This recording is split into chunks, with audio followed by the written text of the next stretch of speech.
Item ಯಾವುದೇ ಇರಲಿ try ಮಾಡಿ ಆಚಿ ಚಿಕನ್ ಮಸಾಲಾ. ಆಚಿ ಚಿಕನ್ ಮಸಾಲಾ. ನನ್ನ ಗೆಳೆಯ ಇಲ್ಲ. ನನ್ನ ಗೆಳೆಯ ಕೆಲಸ ಮಾಡ್ತಾ ಮಾಡ್ತಾ ಒಂದು ಮೀಟಿಂಗ್ನಲ್ಲಿ ಅದ್ಭುತವಾದ ಮಾತುಗಳನ್ನ ಆಡ್ತಾ ನಮಗೆಲ್ಲ ಹಿತವಚನಗಳನ್ನ ಹೇಳ್ತಾ, ಯಾಕೆಂದರೆ ವಯಸ್ಸಿನಲ್ಲಿ ಹಿರಿಯ ಜೋಸ್ ಅಹ್ಮದ್ ನಿರ್ದೇಶಕ, ಕನ್ನಡ ಚಿತ್ರರಂಗದಲ್ಲಿ ಅದ್ಭುತವಾದ ಚಿತ್ರಗಳನ್ನು ಕೊಟ್ಟು ಹಾಗೆ ತನ್ನ 81ನೇ ವಯಸ್ಸಿನಲ್ಲಿ ಕೂಡ ಕೆಲಸ ಮಾಡಬೇಕು, ಕೆಲಸದ ಮೂಲಕ ನಾವು ಜನಗಳಿಗೆ ಸೇವೆ ಮಾಡಬೇಕು, ಚಿತ್ರರಂಗಕ್ಕೆ ಸೇವೆ ಮಾಡಬೇಕು ಅಂತ ಹೇಳ್ತಾ ಇತ್ತೀಚಿನ ಕರ್ನಾಟಕ ಚಲನಚಿತ್ರ ವಾಣಿಜ್ಯ ಮಂಡಳಿಯ ಚುನಾವಣೆಯಲ್ಲಿ ಕಾರ್ಯಕಾರಿ ಸಮಿತಿಯಲ್ಲಿ ಸ್ಪರ್ಧಿಸಿ ಗೆದ್ದು ಬಂದಿದ್ದ.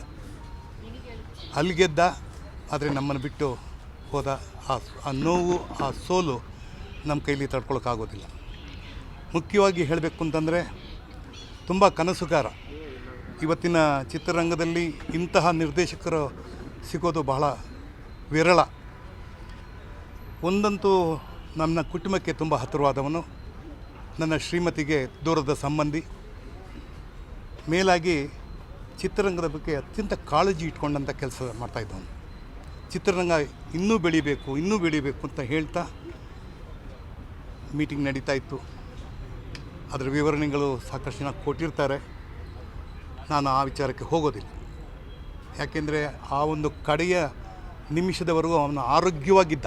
ಅತ್ಯಂತ ಆರೋಗ್ಯವಾದ ಆಲೋಚನೆ, ಆರೋಗ್ಯವಾದ ಚಿಂತನೆ, ಆರೋಗ್ಯವಾದ ಮಾತು, ಹಿತವಚನಗಳು ತುಂಬ ಇವತ್ತು ನನ್ನ ಕಿವಿನಲ್ಲಿ ಕುಯ್ಗುಡ್ತಾ ಇದೆ. ಒಬ್ಬ ವ್ಯಕ್ತಿ ಎದುರುಗಡೆ ಇದ್ದವನು ತತ್ಕ್ಷಣ ಮಾಯ ಆಗ್ಬಿಡ್ತ ಅಂತಂದರೆ ನಂಬಕ್ಕೆ ಆಗಲ್ಲ. ಇಡೀ ಚಿತ್ರರಂಗದ ಇತಿಹಾಸದಲ್ಲಿ ಬರೆದಿಡಬೇಕಾದಂಥ ಒಂದು ವಿಚಾರ ಅಂತಂದರೆ, ಅವನು ಕೆಲಸ ಮಾಡ್ತಾನೆ ನಮ್ಮ ಕಣ್ಣು ಮುಂದೆನೇ ಆಸ್ಪತ್ರೆಯ ಮೆಟ್ಲು ಹತ್ತುತ್ತಾ ಚಿಕಿತ್ಸೆ ಫಲಕಾರಿಯಾಗದೆ ಸಿಗದೆ ಒಂದು ಅರ್ಧ ಗಂಟೆ ಒದ್ದಾಡಿ ಅವನು ಪ್ರಾಣ ಕಳ್ಕೊಂಡಿದ್ದಾನೆ. ಒಂದಂತೂ ಹೇಳೋಕ್ಕೆ ಇಷ್ಟಪಡ್ತೀನಿ, ನರಳಿಲ್ಲ, ಯಾರಿಗೂ ನರಳಿಸಲಿಲ್ಲ. ಕುಟುಂಬದವ್ರನ್ನೆಲ್ಲ ಭಾಳ ಚೆನ್ನಾಗಿ ನೋಡಿಕೊಂಡು, ಒಬ್ಬರ ಹತ್ರ ಕೈ ಚಾಚಿದೆ, ₹1 ಕೇಳದೆ, ಕಾಯಕವೇ ಕೈಲಾಸ ಅಂತ ಏನು ಬಸವಣ್ಣವ್ರು ಹೇಳ್ತಾರೆ, ಆ ರೀತಿ ಕಾಯಕವೇ ಕೈಲಾಸ ಅಂತ ಕೆಲಸ ಮಾಡ್ತಾಯಿದ್ದೆ. ಇತ್ತೀಚೆಗೆ ಒಂದು ತಿಂಗಳ ಹಿಂದೆ ಕನಗರಾಜ್ ಅಂತ ಒಂದು ಪಿಕ್ಚರಲ್ಲಿ ನಾನು ವಕೀಲನ ಪಾತ್ರ, ಆತ ಜಡ್ಜ್ ಪಾತ್ರ ಮಾಡ್ತಾಯಿದ್ದ. ಹಲವಾರು ಟಿಪ್ಸ್ಗಳನ್ನ ಕೊಡ್ತಾಯಿದ್ದ. ಆ ನಿರ್ದೇಶಕರಿಗೂ ಟಿಪ್ಸ್ ಕೊಡ್ತಾಯಿದ್ದ, ಹೀಗೆ ಮಾಡಬೇಕು, ಸಿನಿಮಾ ಹಾಗೆ ಮಾಡಬೇಕು ಅಂತ. ಒಂದು ಕೊರಗು ಅವನಲ್ಲಿತ್ತು. ಆ ಕೊರಗೇನಪ್ಪ ಅಂದರೆ, ಕನ್ನಡ ಚಿತ್ರರಂಗಕ್ಕೆ ಸೇವೆ ಮಾಡಿದವ್ರಿಗೆ ನನಗೊಂದು ರಾಜ್ಯೋತ್ಸವ ಪ್ರಶಸ್ತಿ ಬರಲಿಲ್ಲ ಅನ್ನೋದು ಆ ಕೊರಗು ಅವನಿಗೆ ಯಾವಾಗಲೂ ಕಾಡ್ತಾಯಿತ್ತು. ನಾವೇನೂ ಮಾಡೋಕ್ಕಾಗಲಿಲ್ಲ. ಎಲ್ಲರೂ ಮಾತಾಡ್ತೀವಿ, ಏನೂ ಮಾಡೋಕ್ಕಾಗಲಿಲ್ಲ.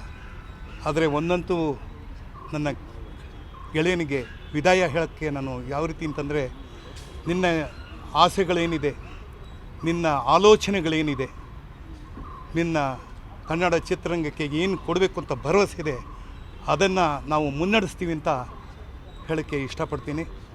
ಈ